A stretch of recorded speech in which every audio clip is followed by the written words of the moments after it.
வணக்கம். வாங்க. இன்னைக்கு நாம ரொம்பவே ஒரு ஒரு ஆழமான விஷயத்தை அலச போறோம். உங்ககிட்ட இருந்து வந்திருக்கிற இந்த அண்டம் குரல் பாகம் 1 என்கிற மூலத்தை தான் நாம இன்னைக்கு பார்க்க போறோம். இதோட நோக்கம் என்னன்னா, நம்ம உடம்ப வெறும் எலும்புன்னு பார்க்காம, அது எப்படி ஒரு கோயில் மாதிரியும் ஒரு ஹைடெக் அறிவியல் கருவி மாதிரியும் செயல்படுதுன்னு புரிஞ்சுக்கிறது தான். ஆமா, நீங்க சொல்றது ரொம்ப சரி. கோயில், அறிவியல் கருவின்னு சொல்றது ஒரு அலங்கார வார்த்தை இல்ல. இந்த மூலம் சொல்றத பார்த்தா, நம்ம உடம்போட வடிவமைப்பே அந்த நோக்கத்துக்காகத்தான் உருவாக்கப்பட்டிருக்கோன்னு தோணுது. இதுல சித்தர்களோட பார்வையையும் நவீன உடற்கூறியலையும் இணைச்சு ஒரு ஒரு ஆச்சரியமான சித்திரத்தை இந்த மூலம் நமக்கு காட்டுது. அருமை. சரி, அப்போ ஆரம்பிக்கலாம். முதல் விஷயமே எனக்கு ரொம்ப ஆச்சரியமா இருந்துச்சு. மண்டை ஓடு. நம்ம எல்லோரும் மண்டை ஓடுன்னா என்ன நினைப்போம்? மூளைக்கு ஒரு ஹெல்மெட், அவ்வளவுதான். எதுலயாவது இடிச்சுக்கிட்டா உள்ள இருக்கிற மூளையை பாதுகாக்கிற ஒரு கவசம். ஆனா இந்த மூலம் சொல்ல வர்றது அது மட்டும் இல்ல. இது இது ஒரு ஹெல்மெட்டை விட ரொம்பவே பெரிய விஷயம்னு சொல்லுது. எனக்கு இதுவே புதுசா இருக்கு. ஒரு நிமிஷம், மண்டை ஓடு ஒரே எலும்பு கிடையாதா? இல்ல, அதுதான் ஆச்சரியமே. மண்டை ஓடு ஒரு தேங்காய் ஓடு மாதிரி ஒரே துண்டா இருக்காது. அது கிட்டப்பட்ட ஒரு 22 தனித்தனி எலும்புகள் ஒன்னோட ஒன்னு ரொம்ப நேர்த்தியா ஒரு ஜிக்ஸா பசில் மாதிரி இணைக்கப்பட்ட ஒரு அமைப்பு. இந்த இணைப்புகளுக்கு மருத்துவ மொழியில சூச்சர்ஸ் அப்படின்னு பேரு. இந்த இணைப்புகள் வெறும் கோடுகள் இல்ல, அது ஒரு உயிருள்ள இயங்கக்கூடிய பகுதி. ஒரு நிமிஷம், இயங்கக்கூடிய பகுதியா? எலும்பு எப்படி இயங்கும்? அது அது உறுதியா அசைவில்லாம தானே இருக்கணும். அப்போதானே அது மூளையை பாதுகாக்க முடியும். நல்ல கேள்வி. இங்கதான் ஒரு ரொம்ப நுட்பமான விஷயம் இருக்கு. யோசிச்சு பாருங்க, நம்ம மூளை ஒரு மெதுவான இதய துடிப்பை போல ஒரு நிமிஷத்துக்கு 8ல இருந்து 12 முறை வரைக்கும் ரொம்ப மென்மையா விரிஞ்சு சுருங்குது. ஒரு ஜெல்லி மீன் அசைற மாதிரி கற்பனை பண்ணிக்கோங்க. இந்த இயக்கத்துக்கு கிரேனியல் ரிதம் அப்படின்னு பேரு. கிரேனியல் ரிதம், சரி. ஆமா, இந்த சின்ன அசைவுக்கு இடம் கொடுக்கதான் அந்த சூச்சர்ஸ் எனப்படும் இணைப்புகள் ஒரு கதவோட கீழ் மாதிரி ரொம்ப லேசா நிகழ்ந்து கொடுக்குது. அதனால மண்டை ஓடு ஒரு கல் மாதிரி இறுகி போன அமைப்பில்ல. அது மூளையோட சேர்ந்து சுவாசிக்கிற ஒரு உயிருள்ள அமைப்பு. அப்படியா? இது எனக்கு முற்றிலும் புதிய தகவல். சரி, இந்த அறிவியல் உண்மைய அந்த மூலம் எப்படி சித்தர்களோட பார்வையோட இணைக்குது? இங்கதான் விஷயமே இருக்குன்னு நினைக்கிறேன். சரியா பிடிச்சிங்க. விஞ்ஞானம் இந்த இணைப்புகளுக்கான உடலியல் காரணத்தை விளக்குது. ஆனா சித்தர்கள் இது மேல முற்றிலும் வேற ஒரு ஆன்மீக அடுக்க உருவாக்குறாங்க. அவங்க இந்த இணைப்புகளை, அதாவது இந்த எலும்பு தட்டுகளுக்கு நடுவுல இருக்கிற அந்த சின்ன இடைவெளிய பிரபஞ்ச சக்திய உள்ளே வாங்குற ஒரு ஆண்டனா மாதிரி பாக்குறாங்க. ஆண்டனாவா? நம்ம டிவி பார்க்கறதுக்கு பயன்படுத்துற அதே மாதிரி ஆண்டனாவா? இது கேட்கவே ஒரு அறிவியல் புனைகதை மாதிரி இருக்கே. ஆமா, கிட்டத்தட்ட அதே மாதிரி தான். ஒரு டிவி ஆண்டனா எப்படி கண்ணுக்கு தெரியாத அலைகளை பிடிச்சு அத சிக்னலா மாத்தி டிவிக்கு அனுப்புதோ, அதே மாதிரி தான் இந்த இணைப்புகள் பிரபஞ்சத்துல இருக்கிற உயிர் சக்திய, அதாவது காஸ்மிக் ஆற்றலை கிரகிச்சு நம்ம தலைக்குள்ள அனுப்புதுன்னு சித்தர்கள் சொல்றதா இந்த மூலம் விளக்குது. குறிப்பா உச்சந்தலையில இருக்கிற அந்த பகுதிக்கு அவங்க ஒரு சிறப்பான பேர் வச்சிருக்காங்க. ஓ, குழந்தைங்க தலையில கை வச்சா பொத்துனும் மென்மையா ஒரு இடம் இருக்குமே, அத பத்தி தானே சொல்றீங்க? அதுக்கு என்ன பெயர்? அதுதான் அதுதான் பிரம்மரந்திரம். சித்தர்கள் இதுக்கு பிரம்மரந்திரம்னு பேர் வச்சதுக்கு காரணமே அதுதான். ரந்திரம்னா துவாரம் அல்லது வாசல். பிரம்மம்ங்கிறது இந்த பிரபஞ்ச பெருவழிய குறிக்குது. ஆக இது பிரபஞ்சத்தில் நுழைவதற்கான வாசல் அப்படின்னு அதோட பேர்லயே குறிச்சிருக்காங்க. ஆஹா. குழந்தை பொறக்கும்போது அந்த வாசல் நல்லா திறந்திருக்கு. வளர வளர அது மூடினாலும் அந்த இணைப்பு ஒரு சூக்ஷ்மமான வழியாக தொடர்ந்து செயல்படுதுன்னு இந்த மூலம் சொல்லுது. அப்போ நாம இத்தனை நாள் ஒரு பலவீனமான இடமா பார்த்த அந்த பகுதி உண்மையிலே ஒரு சக்தி வாய்ந்த நுழைவாயல். அடையப்பா, அப்போ மண்டை ஓடுங்கிறது வெறும் பாதுகாப்பு பெட்டி இல்ல, அது பிரபஞ்சத்தோட நம்மளை இணைக்கிற ஒரு ரிசீவர் ஸ்டேஷன். அப்போ சரி, இந்த ஆண்டனா சக்திய வாங்கிடுச்சு.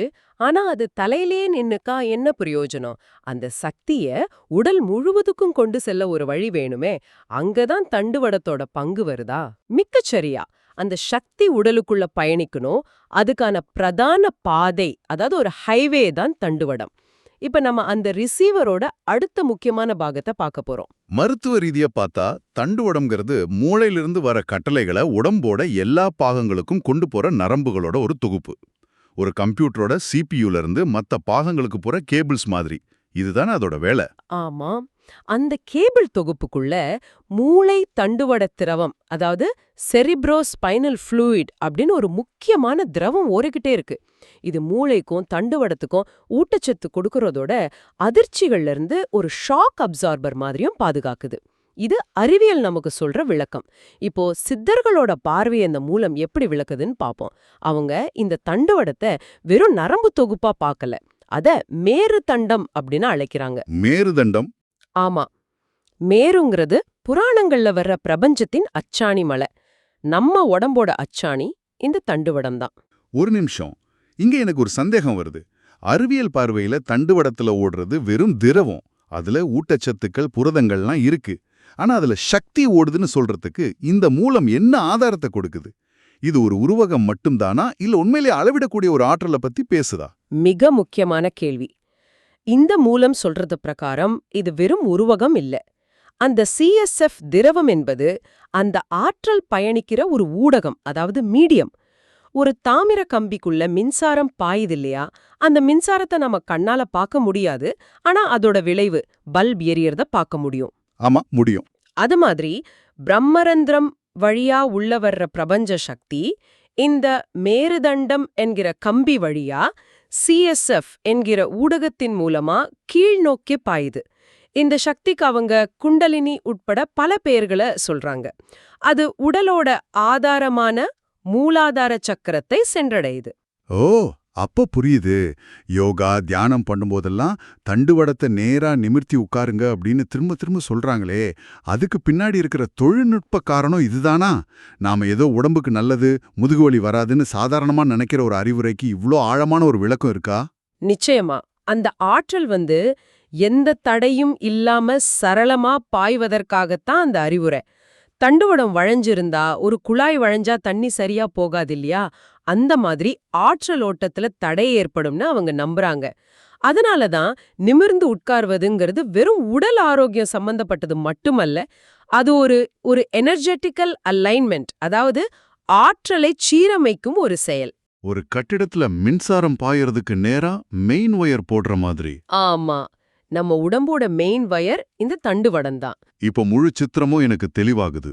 மண்டை ஓடுங்கிற ஆண்டனா பிரபஞ்ச சக்தியை பெறுது, தண்டுவடம் என்கிற மெயின் கேபிள் அந்த சக்திய உடல் முழுவதுக்கும் கடத்துது. அப்போ இது ரெண்டும் தனித்தனி பாகங்கள் இல்ல, இது ஒரு முழுமையான ஒருங்கிணைக்கப்பட்ட ஒரு சிஸ்டம். தல பிரபஞ்சத்தோட பேசுது, தண்டுவடம் அந்த செய்தியை உடம்புக்கு கொண்டு வந்து சேர்க்குது. இது நம்ம உடம்ப பத்தின நம்ம புரிதலையே அடியோடு மாத்துது. ஆமா, இந்த மூலம் சொல்ல வர்ற மைய கருத்தே அதுதான். நம்ம உடல் இந்த பிரபஞ்சத்திலேந்து துண்டிக்கப்பட்ட ஒரு பொருள் இல்ல, அது பிரபஞ்சத்தோட ஒரு நீட்சி. பிரபஞ்சத்துல இருக்கிற அதே ஆற்றலை உள்ள வாங்கி அதை செயல்படுத்த வடிவமைக்கப்பட்ட ஒரு உயிருள்ள கருவி. அதனாலதான் நம்ம முன்னோர்கள் அண்டத்தில் உள்ளது பிண்டத்தில் உள்ளதுன்னு சொன்னாங்க.